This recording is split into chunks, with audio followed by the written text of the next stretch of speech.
సొలొమోను 40 సంవత్సరాలు దరిదాపు పరిపాలన చేస్తే సొలొమోను దారి తొలగిపోయాడు.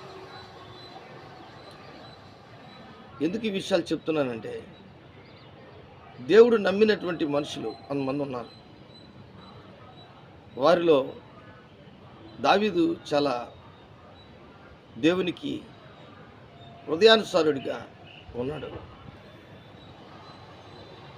కాబట్టి అలాంటి వ్యక్తుల్ని దేవుడు అనుకూలమైనటువంటి వ్యక్తి.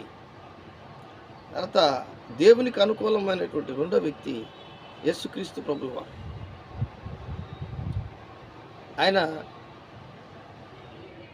ఆయన చిత్తం ఏది కూడా నెరవేర్చాల. దేవుని చిత్తాన్ని నెరవేర్చడానికి ఈ లోకానికి వచ్చాడు. ఒకానొక సందర్భంలో యేసుప్రభు అంటాడు, మత్తయి సువార్త 26:39, కొంత దూరం వెళ్ళి సాగిలపడి